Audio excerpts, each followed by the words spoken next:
Hello everybody, this is The Fresh Agenda, and I would just like to talk about how many black people in the United States live in concentration camps. Now, a lot of y'all who may be listening to this, you may think, oh, you're full of baloney, that's hogwash. Black people do not live in concentration camps, but check it out. If you take a little time to actually analyze and look at this situation, you may come to the conclusion, and you will come to the conclusion, that many black people in the United States live in concentration camps. Now, concentration camps are not necessarily death camps as made popular by the Nazis during World War II.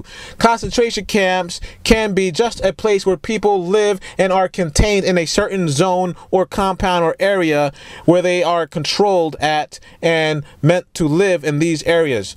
And concentration camps are not necessarily a place where people go to get slaughtered. So concentration camps can be just a place where people live.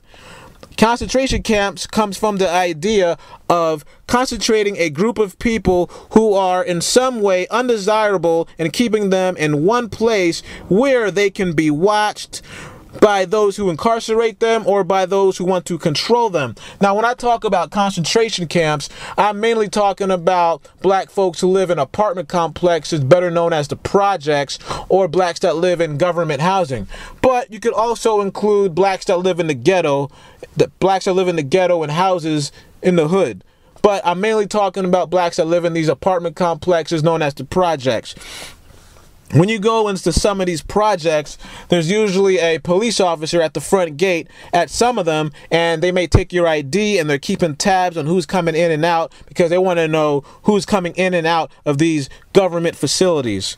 And at other projects, the cop might just be sitting at the front gate in his police car and might not look at your ID, but he is keeping witness and keeping an eye and keeping tabs on who's coming in and out. They're analyzing who's within this facility, who is around here.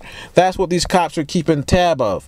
So, and also, many of these projects, many have a large wall or a large gate that surround it, and these large walls or the gate have barbed wire on top of it, and it's surrounding the complex. Now, why do they have this large wall surrounding these projects?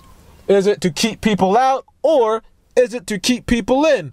I say to keep people in. Why would you need that big, large gate or wall? When you go into some of these projects, they look like concentration camps from back in the day under Nazi Germany. Look at the buildings. They look like buildings in concentration camps. The way it's set up, it looks like a prison camp in a lot of these projects in the way it's set up. And cops are constantly patrolling these areas. Cops are constantly keeping tab on who's coming in and out. These are usually government housing type of areas. The government has a lot of power in these areas. It is not the people's property.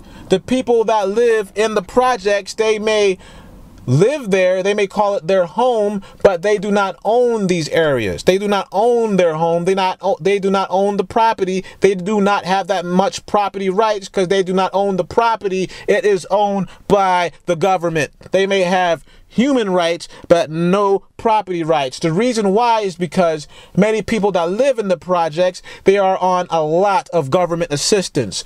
They are on welfare, they're on HUD housing, they're on food stamps. The way these people live are immensely controlled by the government. These people would not be able to eat if it wasn't for the government. These people would not have a place to live if it wasn't for the government. So these people are controlled a lot by the government. These people are owned by the government pretty much. So a lot of these blacks are contained in a certain area and controlled by the government. Hence, many black people in the United States live in concentration camps. Many of these projects are not in the best condition.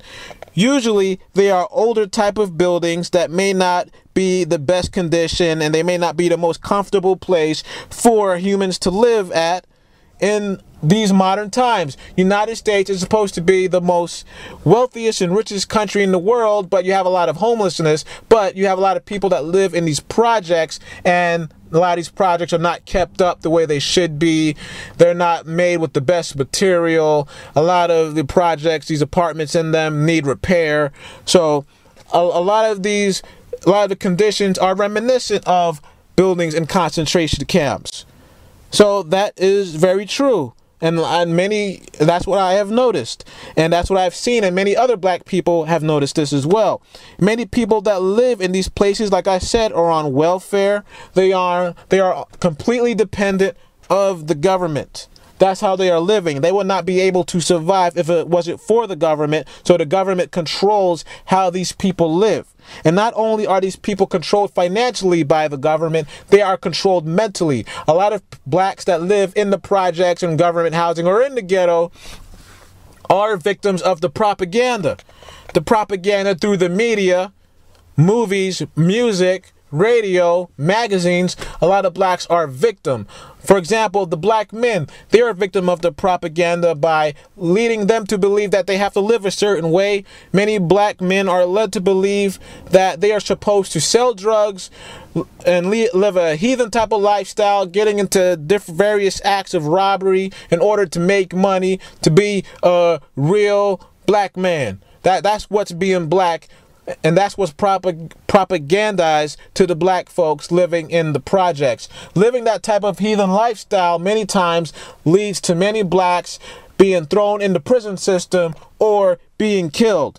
This becomes a detriment to a lot of these blacks, so they are controlled, and this lessens their chance of progressing their life to rising up to a better way of existence for themselves and their families. So they are controlled and contained. And for the black women, they are led to believe that they are supposed to get with some type of thug or one of these type of black men and to get knocked up and have about 2, 3, 4, 5 kids, and having that makes it harder for them to prosper in their life and to move on up in their life and to get better with themselves so they can have a more prosperous life.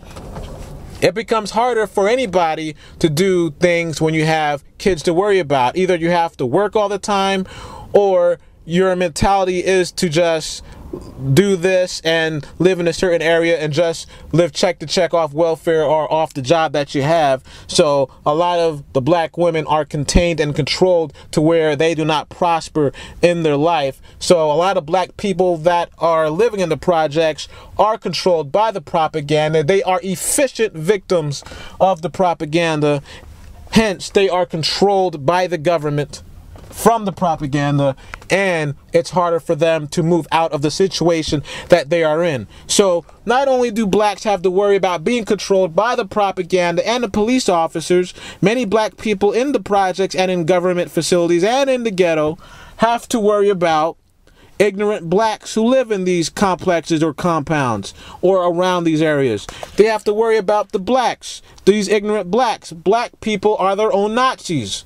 Black people have to worry about other blacks killing them mentally or physically.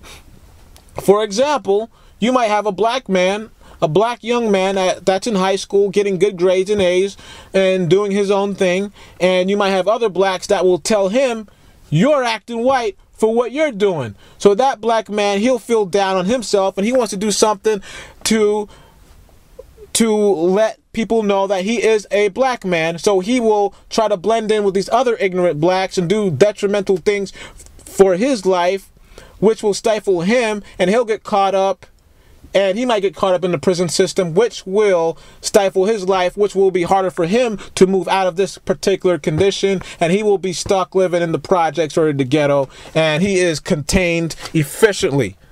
And so blacks will kill each other mentally or physically. They'll kill each other with the guns, just like Nazis did to their prisoners in the prison camps, in the concentration camps back in Nazi Germany. So blacks live in concentration camps. And concentration camps have various names. They're also called resettlement camps, internment camps, detention facilities. And America, this is not an obscure idea of having concentration camps. You had Japanese people that were in internment camps. You had Native Americans that were in concentration camps here in the United States. Concentration camps is not an obscure thing to the world. It's kind of normal. The British had camps in South Africa where they had black Africans in concentration camps. Russia had camps. Ireland had camps. Philippines, Italy, Sweden had camps. Blacks live in concentration